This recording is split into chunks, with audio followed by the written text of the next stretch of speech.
All right, so we will go ahead and call this meeting of the Transportation and Circulation Committee to order. And we will start with roll call. Committee Member Bosch. Here. Burnham. Here. Kaufman-Gray. Here. France. Horn. Here. Rodriguez. Here. Chair Blackerby. Here. All right, we have one slight change to the agenda. Number 5, review options for addressing the revenue shortfall of the downtown waterfront shuttle. We're going to take that after the what's now number 3, review of the MTD report. So we'll just be moving that up above the Las Positas and Cliff Drive report, if that's all right. And then public comment for items not on the agenda. Don't have any slips. All right, moving right along. Consent calendar, approval of the minutes from the February meeting. There was one change that Mr. Burnham brought up, which was Under item 6, yeah. I believe near the last, at the end of the last paragraph, regarding Miss Grant attending the Neighborhood Advisory Council, is that it? Committee. Committee to present these data. Yes. What's this? It says this data. I think it's the second paragraph in item 6. Second. All right. Any other changes? I move to accept. Okay, Mr. Poppengray moves. Second. Burnham seconds. All those in favor, say aye. Aye. Aye. Opposed? Abstentions? All right. Okay, so number 3 is review of the MTD report for third quarter and monthly reports for February, March, and April. And who is presenting that? If I guess we don't need to, but yeah. Just the informational item is in the packet for your information. Obviously, we have MTD staff here that can answer questions the committee might have on it. The downtown waterfront shuttle report may be helpful for the committee as we start discussion on item number 5 regarding the service. Okay. Does anybody have questions about these reports? Nope. All right, then. Moving right along. Okay, so the former number 5, now number 4, review options for addressing the revenue shortfall on the downtown waterfront shuttle. Ms. Bush? Chair Blackerby, I need to step down for this item, so I'll be outside, and you can let me know when it's safe to come back in. Okay. We promise not to strand you out there. All right, Mr. Allen? All right, thank you all. Handle this, and we do have Georgia Moon from MTD as well as Sherry Fisher, the general manager, to answer questions. But what this item is, we're trying to receive input from the committee on how we can address a $40,000 shortfall in revenue for the downtown waterfront shuttle. As the committee may recall, last year the funding for the redevelopment agency of $300,000 was eliminated because the state eliminated the redevelopment agencies. So we had a $300,000 shortfall. So what we did is we eliminated the commuter lot shuttle service. We cut back on the midday service on the crosstown shuttle, and we increased the fare revenue. We increased it from 25 cents to 50 cents per trip. MTD did an analysis of what the drop-off in ridership would be, and it turns out the drop-off in ridership is higher than anticipated. So we aren't making the revenue that we had anticipated when we did the fare increase. Going into it, we had a $22,000 shortfall, even with all the adjustments we made, and we were optimistic that we would bring in more revenue than anticipated. I have a really active puppy here. But that didn't come through, so we had that $22,000 that we had to deal with from the current fiscal year, then add on top of it that we're another $18,000 to $20,000 short in anticipated revenue that we're not receiving. So we have a $40,000 gap. So we went to the City Council with the budget presentation on May 4th, and then we outlined some options that we had to address that. One option that we looked at was removing the 9 a.m. to 10 a.m. start time for the downtown shuttle. The other one was to remove the wharf to harbor shuttle service in its entirety. Another option we considered was removing the 10 a.m. to 11 a.m. time on the wharf portion of the shuttle, which is basically from the zoo to the harbor. The other one that we looked at was during the summer months, changing the headway from a 15-minute headway to a 30-minute headway. That would not impact Friday and Saturday service. And then looked at having the Waterfront Department contribute $40,000 towards the service to maintain the service. The recommendation that staff made to the City Council was option 4 in your report, which was having a 30-minute headway during the summer. The City Council had concerns over changing the headway. They thought if we do a 30-minute headway, we would see even an additional drop-off in ridership, especially on the harbor to Stearns Wharf. Don't anticipate as big of a drop-off from the zoo to Stearns Wharf because there's really not very many options. Either you wait for the shuttle or you get in your car. And so the council asked for this committee to take a look at this and come back with a recommendation on ways to maintain the 15-minute headway on the waterfront portion of the service and address the shortfall. It's late in the game in terms of making any changes for this coming fiscal year, the summer service, with the exception of adding more money to the service. So MTD said, well, we'll take care of it this summer, but we have to address it next summer. And the summer service actually starts this weekend, doesn't it? Memorial Day weekend. So it will be 5 weeks into the next fiscal year that we'll be talking about if we're looking at making adjustment to service and then going on from there. Or one of the options is the committee could recommend, well, let's find some money for it. Whether, Waterfront Department was one of the options we put out there. Maybe there's other options out there the committee could consider. So that's my report. MTD staff is here to answer your questions. The one thing that I did put in the report is we looked at the ridership. On the wharf to harbor service, we're averaging 3.3 passenger trips per hour.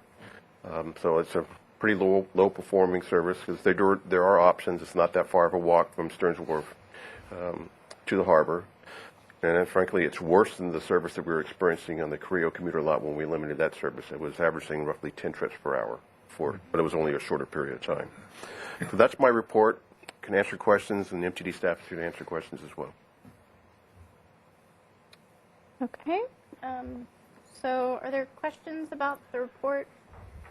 Madam Chairman, a couple questions for George and Sherry. Were you to eliminate the harbor leg, would that endanger losing funding, say, from the waterfront? Because that's who they want. They want that service to the harbor. And we were talking about a funding source being the waterfront, I believe. Is that correct? Yeah, I mean, I think what Browning just said was that one option is to request that the Waterfront Department backfill part of that of what the shortfall is. But Yeah, that's correct. Let me just kind of clarify. The funding that the city provides MTD to provide this service is Measure A and downtown parking revenue, and that's it. And the difference is made up with the fare box revenue. So the Waterfront Department currently is not paying towards this service. right, but clearly they benefit from it, right? Was there another question that you had? Yes. Yeah. Do we have ridership statistics for trips to the zoo between 10 and 11? Because that was one of the options, was to eliminate the 10 to 11 service to the zoo. What are the ridership? What are the data that for trips to the zoo during that time? Sure. This is George Moon. I'm the planning manager for MTD. You mean just from the wharf to the zoo? Is that what you mean? Well, if we eliminate trips between 10 and 11, it would be both directions. Right. Okay. Let me get that for you. See me pull it out here. Data.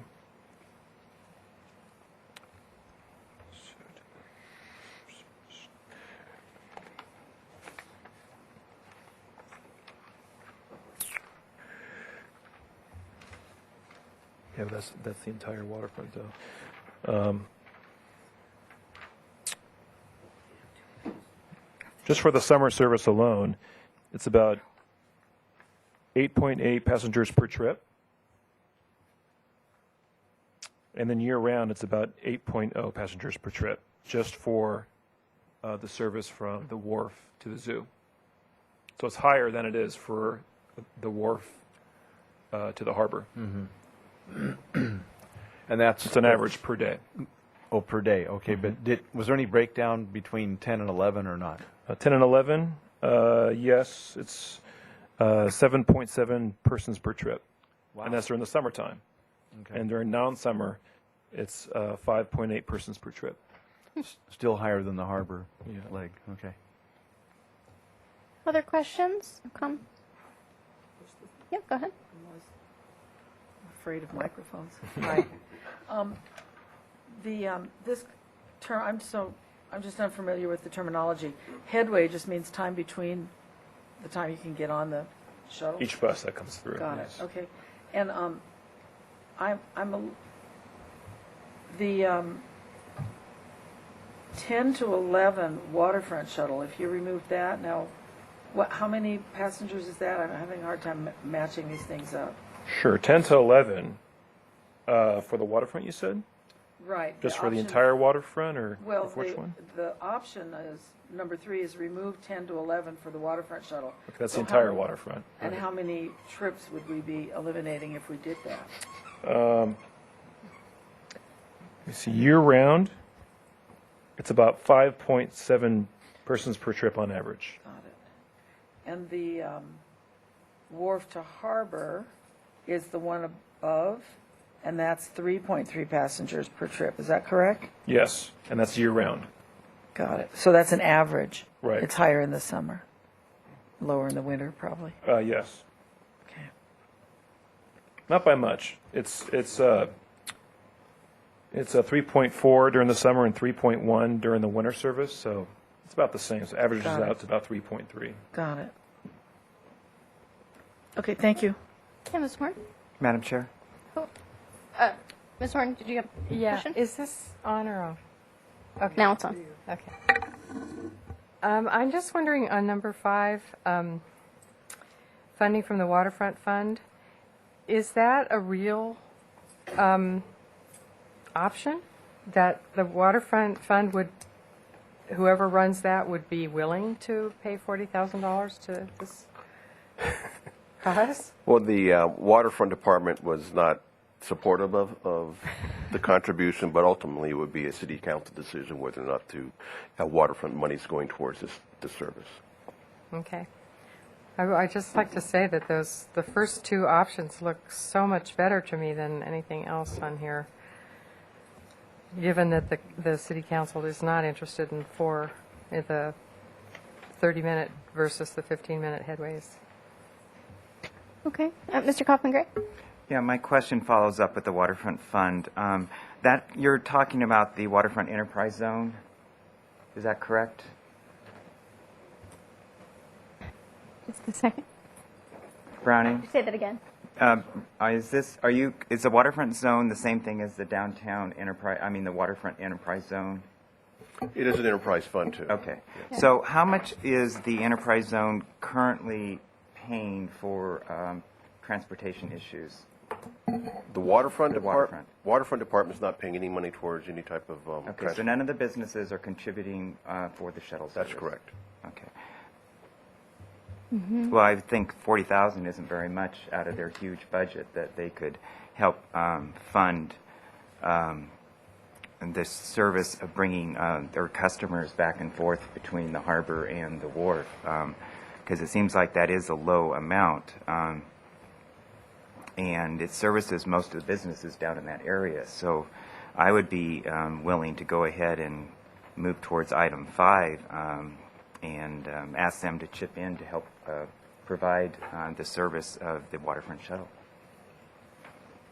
Yeah, Ms. Rodriguez? I'd like to ask, I'm curious as to why staff would recommend option 4. It just, this is a cursory examination. I know I haven't been down there to analyze the traffic flow or anything, but it seems that cutting down the access would not be a good idea in the summer. And some of these other options where you have very low passenger utilization would be more effective. I just want to understand why you guys recommended that. Well, we had a meeting with the MTD staff, city staff, the city administration. We met with MTD staff and looked at all the various options, and we felt that this was the best option we can come up with. Felt it was probably the least amount of pain based on what we had.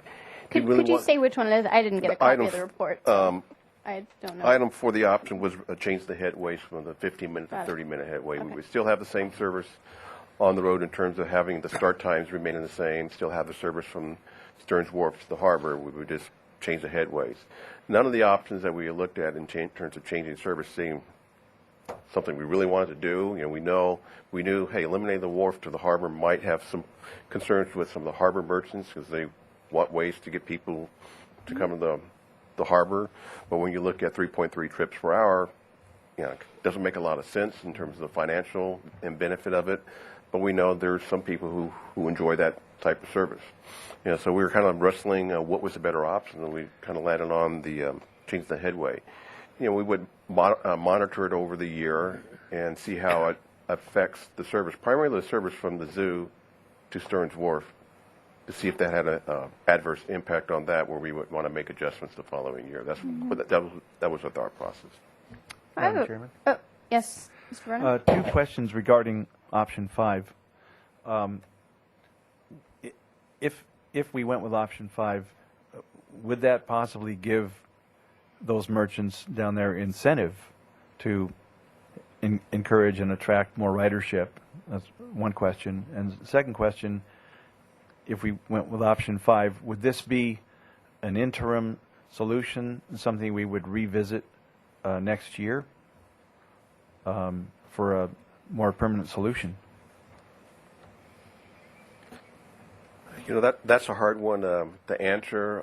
Option 5, changing the headway, I don't believe it would give any incentive, but it might, you know, it'd probably be more on staff and my division and working with MTD as well as the Downtown Parking Committee to come up with ways to market it more and increase ridership. But five is the... 5 is the waterfront the enterprise funding. fund. Oh, I'm sorry, I'm looking at a different one. Yeah, with waterfront funding, it would seem to me, if I was in the waterfront, it'd give me incentive to say, hey, you know, we're having to put out the money to support this. We should, you know, that would give me an incentive to encourage people to come to my business riding the bus. I think it'd probably be more on the waterfront department staff, more so than the businesses, because it's coming out of their budget. You know, they would not be assessing the businesses to pay for this service. But they do assess the businesses already. Well, they don't pay rent okay. down there. You know, certainly we would definitely work with the waterfront department to come up with ways to market it to their customers.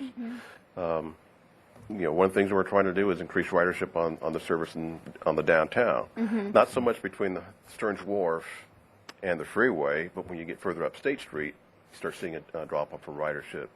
But, you know, there is a problem on the lower portion of it where there's a lot of people left standing at the curb because the shuttles are full, especially during the summer months. So, Right. you know, it's a challenge. Well, I'm just to make a few comments about this, and I didn't receive any public comment slips, so I will. Oh, you do have public comment, or you can feel free. Yeah. Yeah, you go for it. I have one more thing that I haven't thought to share with you. During our original conversations about this, Jim Armstrong, city manager, asked that we contact the zoo to see how they felt about the potential of less frequent service. And so I did talk to Rich Block.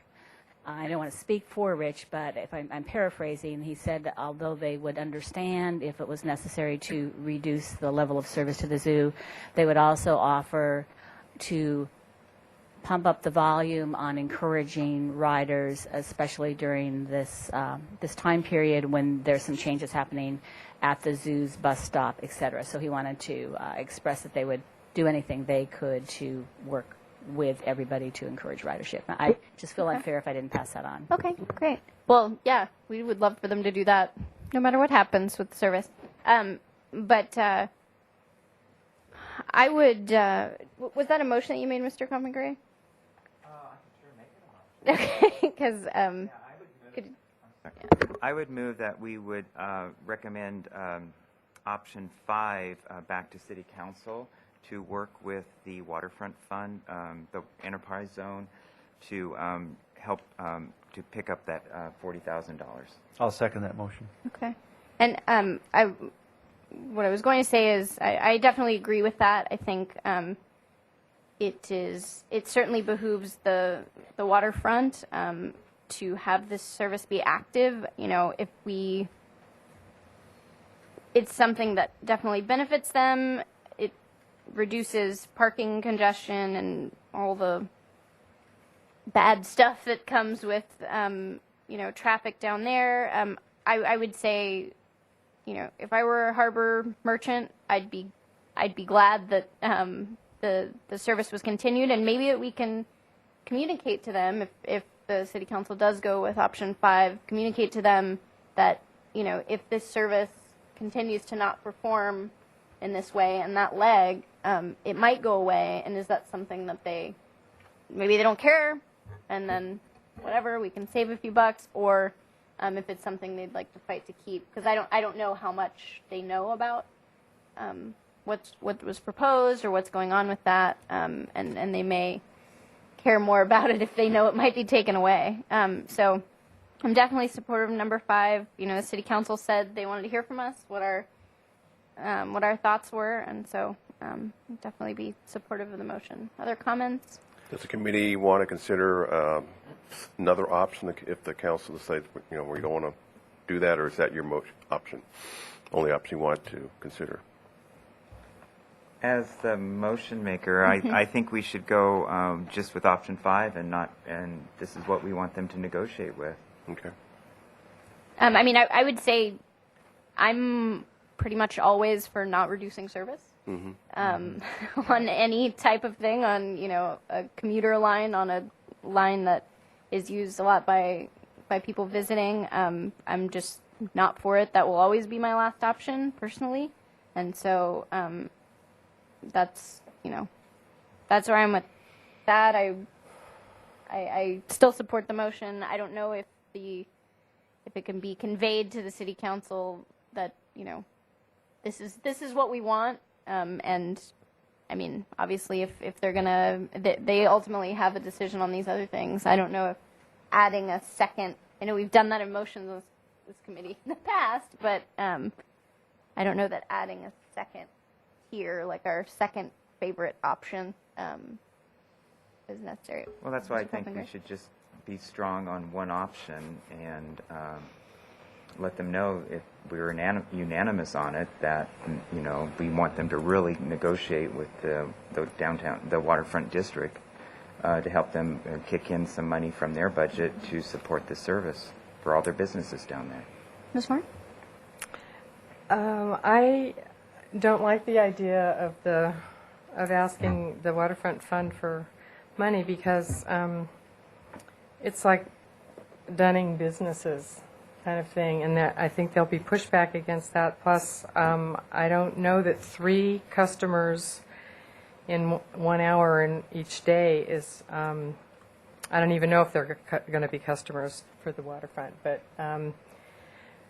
when I think about 3 riders between 10 and 11 o'clock, to me it seems like a very inefficient use of the city dollars, the MTD dollars, to support that. And especially if it'd be very hard to market any better than is being done now, because I'm assuming, I may be wrong, but I'm assuming that a lot of these would be tourists. And there's already pretty good marketing to tourists, and I could be wrong. But anyway, I really think my feeling is that it'd be much better to have a more efficient choice, such as number 1, remove 9 to 10 a.m. for downtown shuttle, and that gives us a little over the $40,000 as well. So that's what I'm leaning toward. And the second option, is also, looks very viable to me, so that's my, that's Ms. my Rodriguez? impression. Yeah, I'm leaning toward, I would prefer 5. I wouldn't like to eliminate any service because I don't want to ever give the message that it's changed. People quit using things if they think it's going to change next month, or after it changes they forget, and it just starts to go in the wrong direction.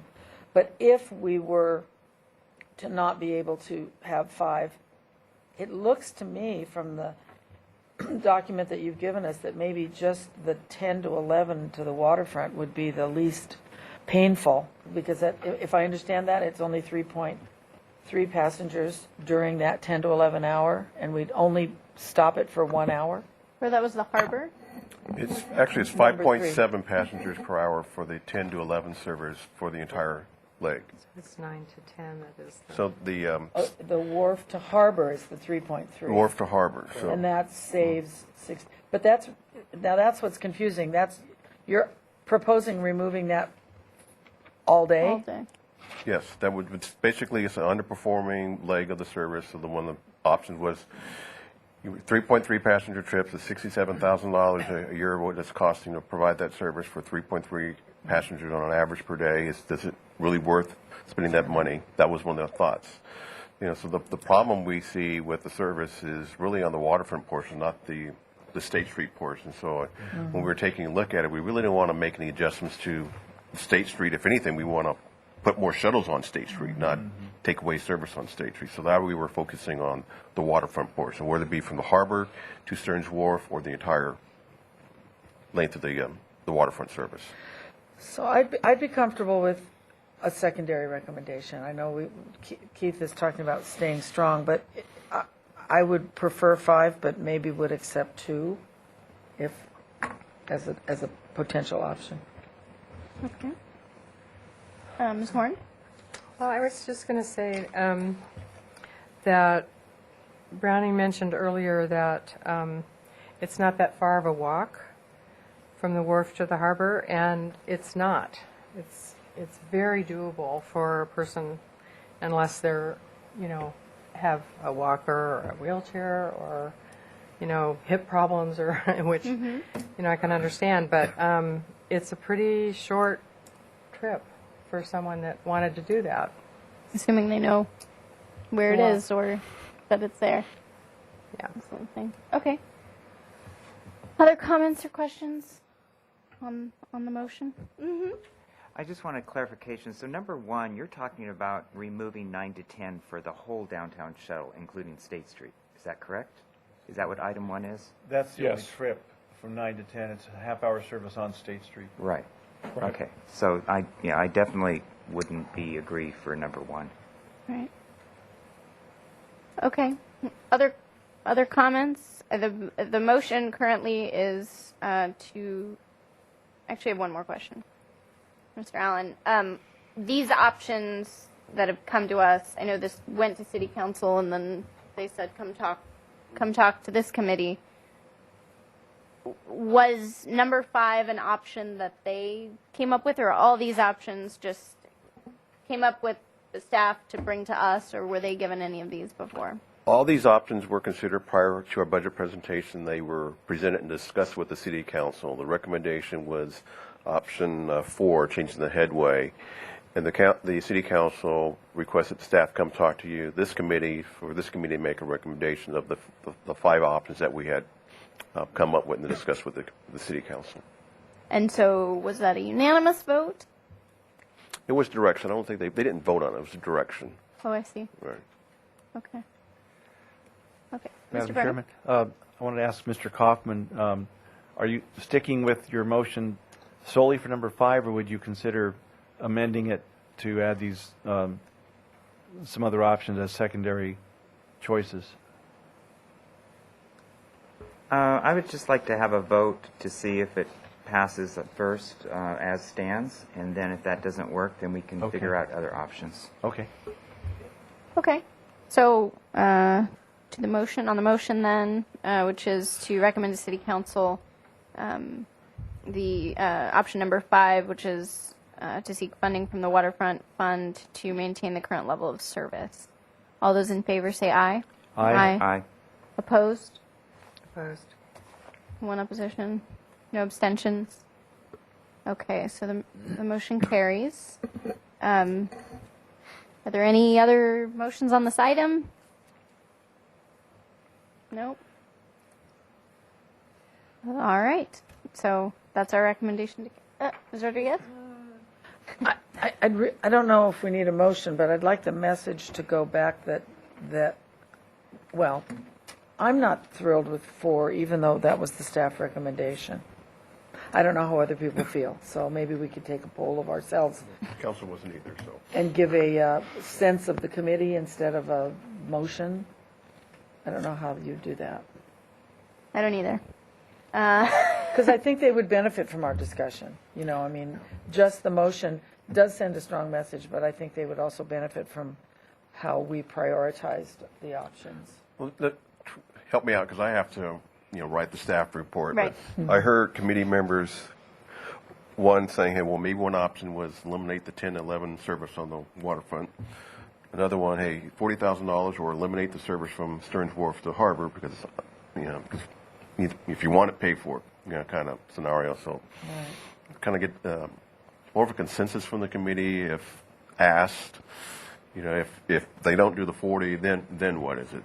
Change the service from 10 to 11 or stop the service from Stearns Wharf to the harbor? Or go back to the 30-minute headway. But the city council really wasn't crazy about changing the headway from 15 minutes to 30 minutes. So that's pretty much off the table unless there's another option to deal with this. Yeah.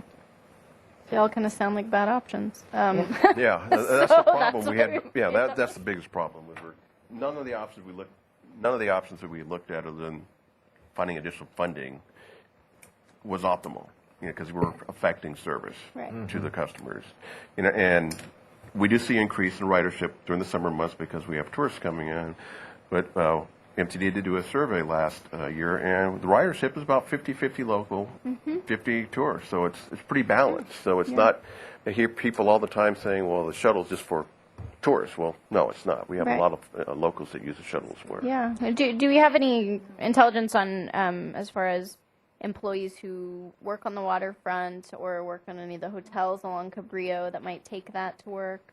I mean, might have gotten something out of the survey, but I'm just wondering, that it is for more than just tourists. And when it comes to tourists, they might be trying to get to the zoo at a decent hour to beat the heat or whatever. I just think there are a lot of reasons why. I know ultimately if the council says, well, we're not going to get $40,000 from Waterfront, then I guess they're going to have to figure something else out. But I don't know that any of these are items that are particularly attractive to anyone. Madam Chairman? Yeah, Mr. Brennan. Question for George. The 9 to 10 trips, half-hour service down and back, what are the statistics on those trips as On far State as... Street? Yeah. Okay. Year-round, for 9 to 10, it's about 10.1 passengers per trip. And then during the summer, it's 11.7 for the 9 to 10 hour and about 9.4 during the winter, which averages out to that 10.1 for year-round. So let me just add. So if the council were to say, we just don't want to do the $40,000 out of the waterfront department, or the water commission says no way, whatever, we would continue to. MTD said they will not make changes to the summer service this summer because it's too late in the year to make those changes. So we would continue to sit down with MTD, see if there's any other options, and maybe come back to this committee with the other options that we talked about with another recommendation. But well, basically I would see how the city council reacts. If they want to refer back to the committee, okay, now that's not a go. So look at the other 4 options that are out there and come back with another recommendation. That could probably be what we would do over the summer. But we do know we need to make changes for FY15. Right. But this is starting the conversation. The only thing, the $40,000 could go into effect for FY14, the fiscal year that's beginning, but changing in service will be for FY15 Right. and part of FY14. Madam Okay. Chair? Yes. I'm just a little confused. We just had a vote, and the majority voted for option 5. I think that is what we did, and I think I don't know why we're discussing further. This should go to council. If council doesn't like that, they can refer it back to us or go from there. But I think we're just kind of dragging this out when we just did a vote on option 5, and we're just going to be confusing council more if we start adding all this other stuff after we just voted. All right. Well, there you go. Any other comments or questions? All right. That's why they get the big bucks. They get to make the ultimate decision. All right. Thank you. Great. And we'll bring Member Bosch back in.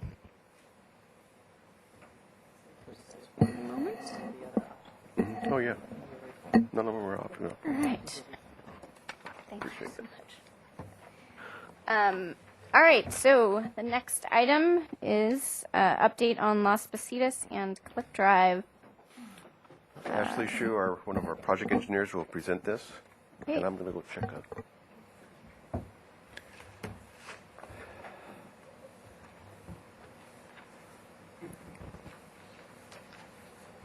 All right. All right, ready? Thank you. Yeah. All right, well, good evening.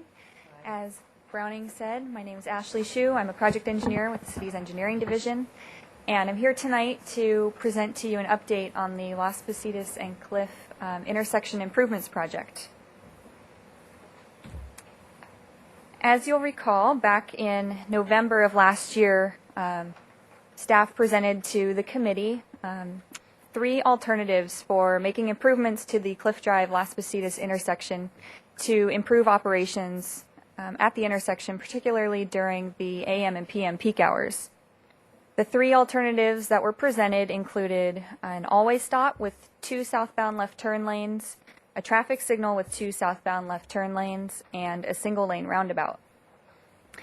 As a quick reminder, the traffic signal and roundabout alternatives were found to provide a comparable improvement in level of service and delay at the intersection under both the existing volume conditions and future volume conditions at a level of service B during the PM peak. Back in November, $750,000 in STIP grant funding had been identified for construction, and that was the only funding that had been identified for the project. And as a result, there was a significant project shortfall for the roundabout alternative and a relatively small shortfall for the traffic signal alternative. So given all of that information, the TCC motioned to keep the roundabout as the preferred alternative, for staff to continue seeking additional funding sources for the roundabout, and then to return to the committee with an update. So I'm here tonight to provide you with that update. This slide shows a summary of the costs for each of the 2 alternatives as presented last year. As you can see, the roundabout has a shortfall of a little over $1 million, and the traffic signal has a shortfall of about $140,000. And since that time, staff has done some additional analysis of the traffic signal alternative and cost estimate, and now anticipates that that alternative would have a lower construction cost than was previously presented, and as a result, staff no longer anticipates a project shortfall for that alternative. The reason for that cost savings is due to a couple of factors, one being the elimination of the second southbound left turn lane, which would have required widening Las Positas Road and some modifications to an existing drainage culvert. After doing some more detailed level of service analysis, staff concluded that a single southbound left turn lane could accommodate existing and future traffic volumes at the intersection and would continue to provide a level of service B at the intersection. So that's a cost savings. And another cost savings potentially would be for the final design of the traffic signal to be completed by city staff in-house rather than a consultant, which is something that's being considered right now. And in the event that the traffic signal alternative does move forward and the full $750,000 in grant funding isn't needed for construction, staff would look to apply any remaining funds elsewhere along the Cliff Drive corridor. Just as a quick summary of the different grant funding opportunities that staff pursued, these are some of the funding sources that we looked at. I'm not going to go into all the detail because it's included in your staff report, but staff did complete a detailed investigation of all of the grant funding sources that could potentially fund the roundabout alternative. We spoke with both SBCAG and Caltrans about the need for additional funds if we were to move forward with the roundabout. And so just as a quick summary, the Coastal Resources Enhancement Funds funding was found not to be feasible for a couple of reasons. One being there hasn't been a public solicitation for that funding since 2010, and a representative was unsure when there would be a next public solicitation. These grant funds have also been relatively small amounts in the past, so it wouldn't amount to closing the big gap that we have for funding the roundabout. And it's unsure whether the project would even be competitive for these funds. No public works projects were found to be eligible for the Environmental Enhancement and Mitigation Program funding. For the Highway Safety Improvement Program funding, because collision rates at the Las Positas Cliff intersection are below the state average, this intersection wouldn't qualify for this type of funding. There's a potential that the pedestrian improvements associated with the roundabout could qualify because there was a pedestrian fatality along Las Positas several years ago. But this would only amount to about $200,000 of the over $1.5 million construction costs for the roundabout, so there'd still be a significant shortfall. And that's similar with the Measure A bike and pedestrian funds. Only the ped and bike facilities could potentially qualify, and it would be a relatively small amount and not enough to fund the gap. And finally, the transportation enhancement funds were found. It was found that the project is unlikely to be a feasible candidate for that funding. So, in summary, despite staff's hardest efforts, no additional funding sources have been identified for the roundabout alternative. And as a result, and the traffic signal alternative is now found to be fully funded based on some updated analysis. And as a result, Public Works is proposing to move forward with the traffic signal alternative. We are scheduled to go to City Council with an update on June 25th, and we seek input from the committee as we prepare our presentation to Council. So with that, I'm happy to answer any questions. All right. Questions from the committee? Yeah, Ms. Rodriguez? You spoke briefly at the beginning about the traffic flow. Would you repeat that about the difference, if any, between the roundabout and the signal as far as improving congestion there? Sure. It was found that both the traffic signal and the roundabout alternatives would significantly improve operations. The intersection currently operates at a level of service F, which is the worst level of service during both the AM and the PM peak. And under using existing traffic volumes, both of those alternatives would improve the level of service to a B. With, just to give some numbers, the traffic signal would result in 12.2 seconds of delay, which is the average amount of time a vehicle would have to wait at the intersection. And a roundabout would reduce it to 10.9 seconds, which is still a level of service B. So the roundabout is slightly better than the traffic signal, but both very comparable. Yeah, Ms. Boach? Just on that particular point, even with reducing the signal option to one left turn lane, it's still the same reduction in Yes. delay? That seems unlikely. Well, you're right. The level of service would be the same. The delay could be slightly higher. Okay. Yeah. Yeah. Okay, I apologize that I wasn't here in November to ask you all these questions before, so That's I'm fine. probably going farther back than you really want to. One of my questions is, what's the urgency of fixing this problem now? That's a great question.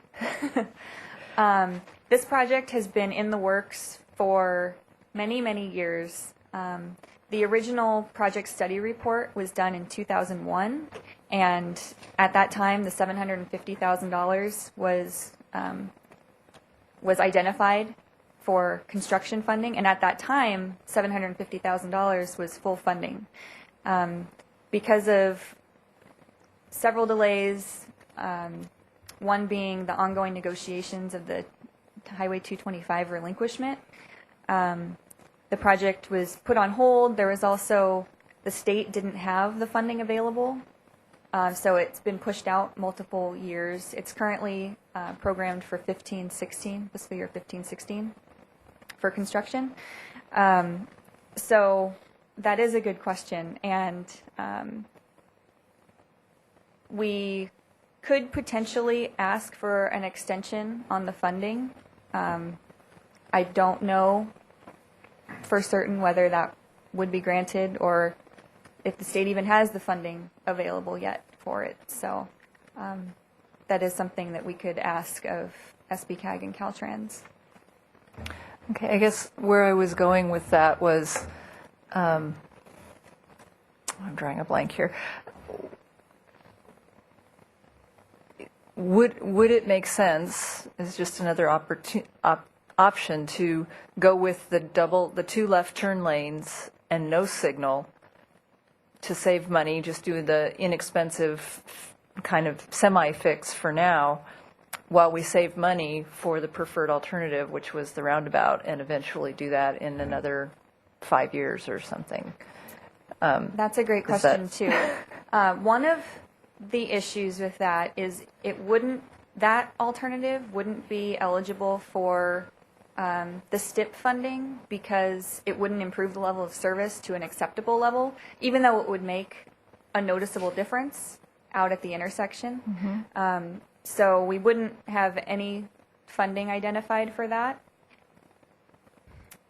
It could be more of a possibility if the relinquishment of 225 to the city goes through, and that type of improvement wouldn't have to get Caltrans approval if it was something that was done as a more local project. That's something that could be I would say would be more likely if it's a local road. Mr. Allen? Kind of adding on to that, though, saving for a roundabout, we're 1.1 million short. I don't know how we would be able to save for that unless we say we're going to take 10% out of John Wozniak's road maintenance budget, which he would have major issues with, and it still would take us 10 years to come up with that kind of money. So it's tough. The money's tight. As we discussed, it was before you were on the committee, remember Bosch, but as we've discussed with this committee, our capital money has been shrinking, and we don't have enough money to maintain the current infrastructure. So to try and take money out of the current capital program to build something new is difficult. We're fortunate that the STIP money when we first got it, was going to be 100% funding towards the construction of it. But because of delays and the issues with it being a Caltrans facility, and we spent a lot of time going back and forth, the cost has gone up, cost estimates have gone up. So if we could have built it back in 2002, if the money would have been available, it might have been cheaper. But now it's 11 years later, it's tough. So I guess my last question on all of that is, the City of Santa Barbara has a level of service C threshold, but that's not a state-imposed threshold, right? Or is it? Or I guess where I was going with that question is, I think I've heard of other communities making exceptions in their general plan to define, for instance, a level of service D as being adequate for this intersection. And would that be a possibility that would get us the STIP funding? And I don't know. I'm just looking for. I am not sure about that. I would have to report back. Yeah, when we make a change in the project, if we're not going to build what we originally applied for, would be a traffic signal or a roundabout, they're going to want Caltrans is going to want to know, are you using money to address the problem you identified when you applied for the money? And if we're not improving the level of service to an acceptable level of service, if we're going from an F to a D, they're probably going to say, it's not good enough. We're going into an F to a C, possibly. But that's one of the things we have to deal with. Obviously, we would start with the SBCAG staff to get their input before going to Caltrans. But, if it's short of doing a signal and a roundabout, if we're going to try and use the STIP money to make intersection modifications, like put the 2 left turn lanes, and I'm not optimistic that it will qualify for STIP funding. Mr. Kaufman-Gray? I'm going through the funding options that you were going through and reading what you gave us, and there's a few in here. I mean, first of all, I just want to say, when we originally, as a committee, we kind of picked the 6 months as kind of an arbitrary number out of the hat to see if you could do something. So it wasn't like, at least it wasn't for me when I voted for the 6 months, that something had to be decided in 6 months one way or the other. It was more of a come back to us to let's see what you could do. And obviously you tried, but in a lot of these things, there's still potential money in there, maybe small, but there's small amounts. And then there's this whole transportation enhancement funds that, reading the paragraph there, it says details of funding opportunities are still emerging. However, it is known that any funding for the project out of the program would be competitive at a minimum. But it sounds like there's a chance that you could bid for it and possibly get the money down the road. I just hate spending $900 and some thousand for a signal at one of the main entrances to our waterfront in a natural reserve area, and put up a light post and lamps and stuff when it's just a great natural resource there, instead of continuing to find how we could maybe fund this roundabout down the road. I mean, that's a lot of money. Once we spend $900,000 for a signal, we'll probably not even revisit that area for years.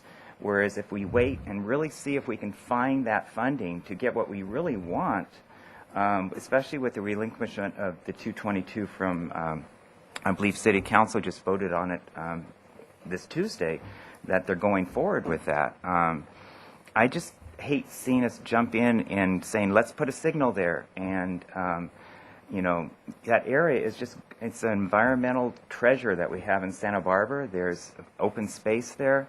And the whole idea of the roundabout was to minimize any, disturbance of that area as much as possible, because that's where we go to the beach. We go, I mean, it's just a great natural area. And I have a problem when I look at these. There's still potential out there. Maybe not right now, but I hate to just go forward with a signal and then we're stuck with it for decades and decades, and wish that we had not done that. I have a comment. I would love nothing more than to have a roundabout. It would be beautiful, lovely. The presentation we got in November talking about how much asphalt could be taken out and there would be, actual permeable surface. Hopefully there would be some of that we could pick up if we do a signal. I don't know what the exact configurations are since it is environmentally sensitive, but if we have a major intersection that's level of service F and it is really gnarly during peak hours, I think we're derelict in our duty to just keep waiting for that, because if you're on the Mesa, I'm sure you'd love to see a roundabout with nice landscaping, but you don't want to wait 4 more years to get home at a decent time. And the environmental impacts of all those cars queuing up is even the years we would wait for a roundabout to save money for that is going to impact the sensitive environment, you know, in more ways. So I would love to have that, but we did, and you guys tried to find the money, and certain types of those funding opportunities that might still be out there. There are plenty other places in the city that we could apply those funds and you know, go after them. And I know that you will, even especially on Cliff Drive, if the city really takes it from the state, there's going to be a lot of pet improvements, bike improvements, things like that people are going to be wanting and you're going to be seeking. And, you know, the whole corridor needs a lot of love from the city. And so I think going forward with a traffic signal, although they're not the greatest, getting from an F to a B is pretty decent. And I have a feeling that people who live over there are like pretty tired of waiting. So I think that's one thing. Like I would love to wait, but to me the 6 months wasn't arbitrary because it's been since 2001, since the first study report, and it's kind of gone on for too long, and we need to fish or cut bait as far as I'm concerned. Ms. Horton, did you have? Oh, no. Yes, well, I just agree with It's not you. on. You turn your mic on. Oh, sorry. Yeah, I'd really like to see something happen in the next couple of years rather than the next 10 years. And there's still even a big if it would ever happen. So I do that intersection every day, several times, and as do many people, and I would really like to see something done, and you know, other things done on Cliff Drive that do have a great importance. You know, so I totally agree with all your points. Mr. Rodriguez? This is a real tough one. I definitely agree with Mr. Kaufman-Gray that I think it's a portal to the city, and I love the roundabouts. I'm not great driving at them, but I'm committed to learning how to do it because I think they're wonderful. So the Milpas roundabout, I use that street a lot, and I remember many years sitting at that damn signal, and it's so nice now. And the one down on Coast Village Road, I think is really nice. And I think it's really, really a disappointment that we can't find some funding for a roundabout. We've got the Douglas Family Preserve, we've got the fellows with their windsurfing and the beach, and it's the back entrance to Hope Ranch, a main entrance to the Mesa. So the only thing that really sticks with me is you said that the transition in the ownership or dominion over Cliff Drive is going to change. How soon is that going to change? On Tuesday, Council voted to continue moving forward with the process. We're still negotiating some points of the relinquishment with the state. Mm-hmm. If things go as planned and we are able to negotiate those points, it would likely be by the end of the calendar year. Well, it seems to me that we don't have to postpone it forever if we waited for the relinquishment to see if that would have any transition in the funding or make us eligible for other funding for the whole corridor along that whole Cliff Drive corridor to be improved. It needs significant improvements, as we all know. So I'm more partial to giving it a little more time. That's just my opinion. Other questions or comments? Yeah, Ms. Bosch? I had another comment, which was, you were arguing that it's time to do something to fix the problem and not wait around for a lot longer. But the two southbound left turn lane alternative with the all-way stop, it does reduce the delay at the PM peak, which was the worst, from more than 3 minutes down to about half a minute. That's a significant improvement, and it may still be level of service D, but seems pretty darn good to me, and it seems to me that it would be worth, as Ms. Rodriguez said, waiting a little bit longer to see how things shake out once the city has control, and then perhaps moving forward with the two left turn lanes while we continue to pursue the roundabout, which was the preferred alternative. Planning Commissioner Schwartz? Yeah. Come on up over there. Got our Planning Commission liaison, Deborah Schwartz. Thank you, Madam Chair. Deborah Schwartz, liaison to your committee from the Planning Commission. Regardless of what your recommendation might turn out to be, I just want to point out that a key principle in our general plan is sustainability. And when I look at the options before us, I don't know how we can support a environmentally inferior alternative at this level F intersection in our community, which has been lingering for quite some time. When I look at it, I'm going to set aside the funding issue for a moment and just look at the environmental issue and consequences or implications associated with the traffic signal versus the roundabout. The city has gone to great lengths, including great expense, to restore and maintain the wonderful Arroyo Burro Creek habitat right there. Mm-hmm. And we continue to make these investments and make statements around our environmental quality and protection in the city. So here we're looking at, to me, what looks like an environmentally superior versus an environmentally inferior solution. And when I look at a traffic signal solution where there will be cars backed up idling, that furthers my concern about advancing an environmentally inferior solution. So, for me, I would say the starting point shouldn't be the money. I know ultimately the council will have to wrestle with the financial issue, but I think we need to start at kind of a higher level of consideration for our community, and from there work towards how we are going to secure funding for what we think is the right solution at this intersection. So thank you for that consideration. Other comments? Madam Chairman? Yes. Question for Ashley. What are we looking at as far as a timeline for construction of a roundabout at this intersection from start to finish? All things go?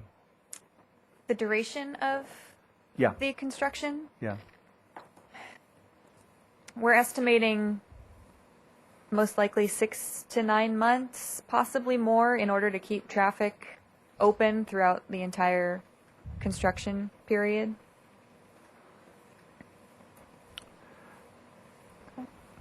Okay. Yeah.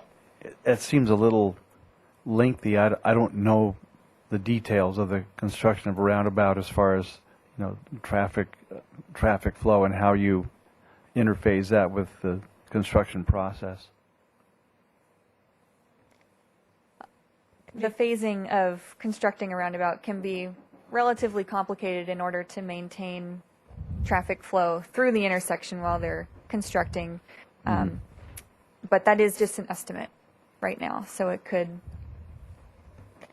we could come up longer, with could be shorter. we could come up with a really brilliant way to divert traffic and build it faster. We would certainly look to do that if possible. Okay, thank you.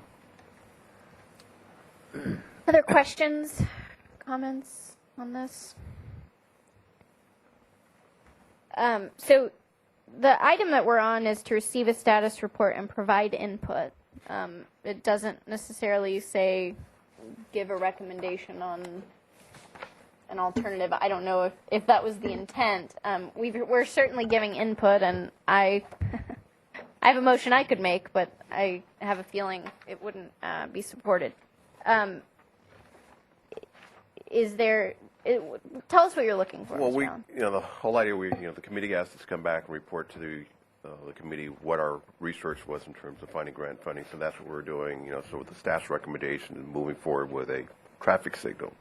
So that's what we're going to take to council. Now, if the committee as a whole feels that that's not a good idea, you can do the roundabout, continue looking for the roundabout, or vice versa. We agree. You did your best shot. Just build a signal. Put the signal in because it's time to do it. That's fine. You can make a motion to the council of either way, but the staff's recommendation to council will be doing a traffic signal. Mm-hmm. And has it? I'm sure in the past this issue has gone before council, but I don't know which city council. But I'm wondering if I know at the last time we discussed this in November, we said the roundabout would be the best for so many reasons. But, go seek the funding, come back. When's the last time the city council was given the option or had this laid before them to say, look, this is something that would be environmentally superior, it would be sustainable traffic-wise, a lot less, well, I don't know if it's less maintenance. Ultimately, there's less electronic equipment to deal with, but there's probably more landscaping.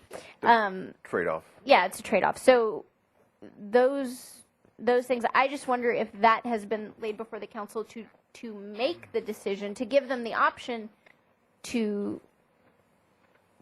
because staff can look up grant funding, but ultimately the council, and they're not flush with cash by any means, but they could make a decision. Now, obviously, knowing what our capital shortfall is in the city, and this is not, sadly, the only intersection in the city, the council and we are faced with a long list of things that need to be done. When's the last time that's happened? Do you think that that's something that, that this council really has wrestled with, or what do you think? So the last time this project went to council was in February of last year to award the preliminary design for our consultant Penfield and Smith to do a preliminary design for both the traffic signal and roundabout alternatives and updated cost estimates. So it wasn't brought to them to make a decision on an alternative. It was just a contract. It was just a contract. Yeah, so we brought it to this committee to make a recommendation to council on what was the preferred option, understanding we had a significant funding gap. We have a funding gap with either option, but the roundabout, there's a significant funding gap. Going after grant funds, as many of you know, is difficult. There's no guarantee that we're going to be able to get grant funds. I've had conversation with staff at SBCAG. If you're only looking at another $750, yeah, we could probably find the money, but there's no guarantee that they're going to be able to come up with the money, because any money they come up with have to come out of their pot of money they have already set aside for maybe the 101 HOV project or savings from other projects. So there's no guarantee that we would be able to be successful in receiving additional funding if we were to go down the road with doing a roundabout. I think everybody in the community understands that, hey, a roundabout would be great, be a good gateway to the community, but how do we afford it? That's where we are. So I'm going to try a motion. Bear with me, which would be to provide input to council that the TCC still prefers a roundabout. However, and if the council can make fiscal decisions, make fiscal decisions that would make that possible, would make the funding of that possible, that would be what we would prefer. If that becomes impossible, that they proceed quickly with installing a traffic signal. Does that make sense? Understand it. You understand it? Okay. See if you get a second. We'll see. Oh, hey, there it is. There's a second, Ms. Horn. Discussion on the motion? I tried. Yes, Mr. Kaufman-Gray. Well, I think you know my position. I really think we should let council know that we still really want the roundabout, and do further research in trying to get more funding. So I couldn't support the traffic signal on that motion. I mean, that's just me personally. Okay. And my motion did include what you just said, Right, the first part of it. Traffic signal. Got it. Okay. Any other comments or questions on the motion? Yes, Ms. Bode? I won't be supporting the motion either for the same reasons as Mr. Kaufman-Gray. Okay. Me three. Great. All right. Shall we take a vote on this motion then? All right. So all those in favor of the motion say aye. Aye. Opposed? Nay. Abstentions? All right. So here we are. You want to make a new motion that leaves out the traffic signal? You should turn on your mic. Yeah. Could we entertain a new motion that takes out the traffic signal. Just a statement that we strongly urge the council to look to continue to pursue the roundabout option at this time. Leave it at that. I'll second that. I have a comment about that, and what I'm just wondering from the committee, and ultimately it is the council's decision, but as an advisory body, is there any point at which we think it's too long to wait Well, to improve this intersection? personally, Madam I'm Mayor? sorry. Madam Ooh, wow. Scott, Chair. got a promotion. Yes. I did like Cynthia's recommendation of possibly, an interim sort of thing, just to help speed traffic there. That to me might be a viable thing until the roundabout could go in, as far as just making an extra turn lane. I could support going forward with something that instead of a traffic signal. If you wanted to put something like that. I really think, though, if we have a motion on the table, I second it, we could vote on that and then have another, like a recommendation motion as an alternative, which would be a temporary thing if we wanted to do that. So this is a recommendation, right? A recommendation to as I understand the motion, the recommendation is that we support the roundabout and encourage them to continue to seek Look funding. for funding. Right, that's Right. the motion. Period. Yeah. Okay. And so my question is, and if nobody wants to address it, that's fine, but at what point do we say, okay, we tried? Let me help the committee out in this Yeah. realm. I think, obviously, if we can't get another extension on the use of the STIP funds, then we're going to make a decision to move forward with a traffic signal. We can't find the balance of the funds to build a roundabout. So I think that's going to be the driving factor, whether or not Caltrans would approve another extension to the STIP funding. It's been around since 2001, but the main reason that we haven't been able to build it was because STIP funding has not been available because of state resources. But now money is becoming available to do these projects. So if they say, nope, 15, 16, you got to have it done. You have to have your authorization to move the construction by in 50 or 16. They said no more extensions, and we're not ready to build a roundabout. We're most likely going to do the traffic signal. Right. Why not do the interim solution?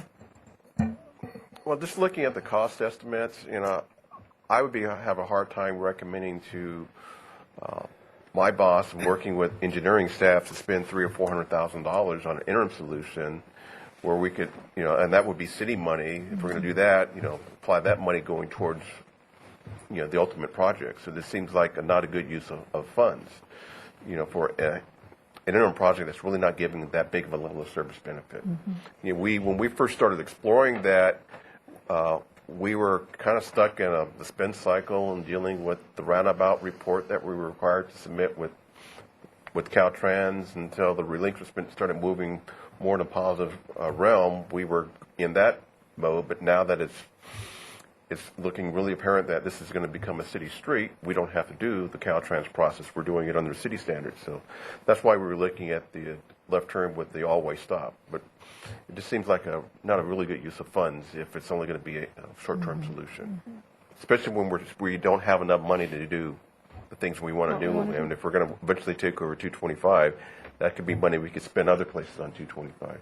Brownie, you just mentioned that you would go forward with the signal. Wouldn't council have to decide on that? Well, we or- would recommend to the council that we move forward with the signal. Okay, because the way you sounded, it sounded like you would just decide to do the signal without going through council. No, we would have to go to council and Okay, get that's what I authorization thought. to design it. Okay, other comments on the motion? Discussion on the motion? Okay, so on the motion to recommend to council the support of the roundabout and the encouragement or demand that they continue to seek funding to make it happen. All those in favor say aye. Aye. Opposed? Abstention? Okay. Abstention? Okay. I voted aye. I don't know if you heard that. But,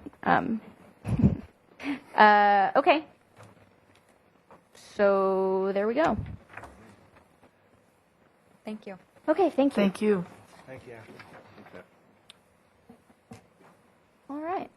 That's all we have for the agenda. I think Kim sent an email. We're looking at doing a special TCC meeting on June 13th in the evening to talk about the East Side NTMP. So if you haven't responded to her, please respond to her about your availability.